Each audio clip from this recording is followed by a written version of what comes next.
All right, so let's go ahead and get to this. So this just happened a few hours ago in Singapore. It was the woman who beat the only woman to beat Zhang Weili, the UFC champ, fought. Her name is Meng, and she fights in one championship.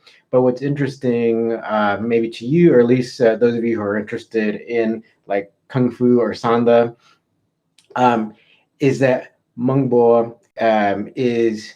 I think you can. They're calling her like a boxer here in one championship, but she has won a provincial Sanda tournament, right, in her home country of China, right, and so and then later she also ended up beating Zhang Weili in their. I think it was both of their MMA debuts. So I think she has a good understanding of kickboxing and striking. So the thing is, so she fought last night, and then it wasn't just against any random Muay Thai or boxer, right? The woman she will be fighting, right? And so we'll go ahead and go over it right now.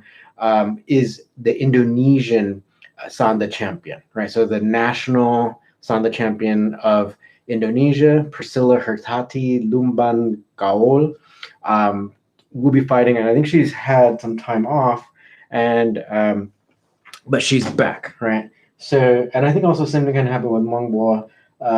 She is, I think she had, I think probably all the COVID kind of things, right? Like happened, and so she hasn't been able to fight for a while. She did have a really impressive fight her last outing in one championship where she was able to get the head kick knock or not sorry not head kick. She used really precision boxing, right? So I think that's probably why they're calling her a boxer. She just did that, delivered a really good cross and knocked out her opponent, right? So let's go ahead and get up to the fight. So this is Meng, right? And so let's go ahead and so then here's Priscilla. So she's also a really good striker as well.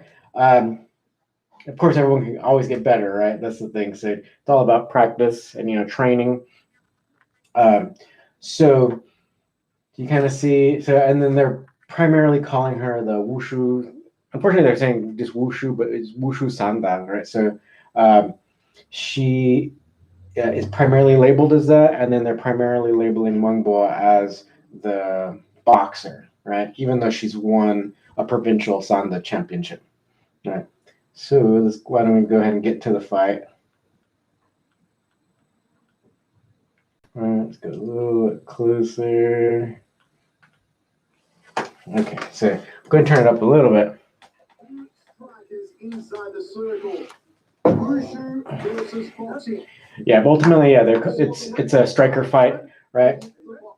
So let's go ahead and see what happens here. If you haven't seen it, I'm not gonna give it away.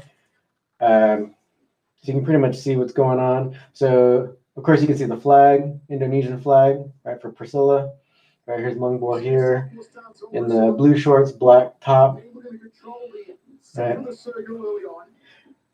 So, but the thing is, say about Priscilla is that you're kind of seeing a little bit of, well, this is definitely more Sanda, right? So the lead roundhouse kick. So this is definitely more Sanda-like, where you can use your lead leg a little bit more. You get a little bit more skilled with that. But sometimes she kind of stomps around a little bit more like a Muay Thai person or a Muay Thai practitioner. Right. Mengbo's kind of throwing some lazy kicks. But apparently Priscilla's not really trying to catch or anything like that, which I think she totally could. She's just kind of getting out of the way. It was really good, like trying to throw up a side thrust kick. Right. Right. Meng is actually the one that ended up catching a little bit. She didn't really keep hold of the leg. But look, she's definitely putting pressure on Priscilla, pushing her back against the cage, which is not a good sign, right? Because then she can pretty much just keep her trapped or cut off the cage. Yep. And there it goes. So she basically kept enough pressure where she was able to dictate where the fight took place, right? And that was ultimately the downfall of the Indonesian Sanda champ, right? But let's go ahead and show you a little bit. Hopefully, it will. I think on the on the replay. Let's see.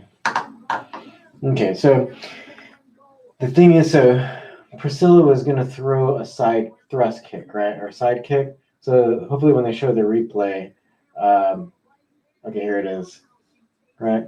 So she's still look at the distance, right?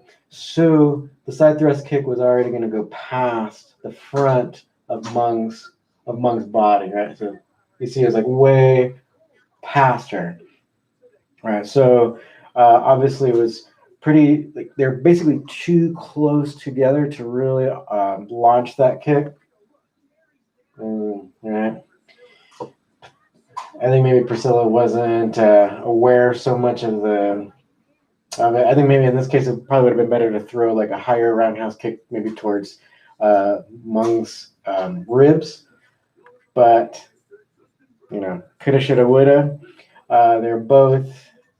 I think they both understand Sanda, right? So I don't think this necessarily shows like what style is better. It's kind of like two Sanda practitioners.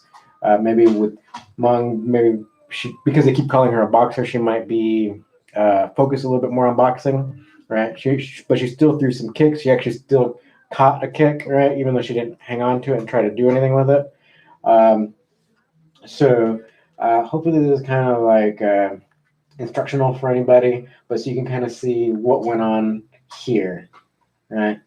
And so this really good striking or Sanda striking can be beneficial, right? Or understanding Sanda can be beneficial, right? So you're going to fight someone who does Sanda, right? So there you go. Really wasn't enough to stop that cross, right? So that means they were probably a little too close to throw that side thrust kick. All right. So I just wanted to kind of throw that out there. Maybe we'll try to review a few more fights and then in the future. All right. Thank you for watching.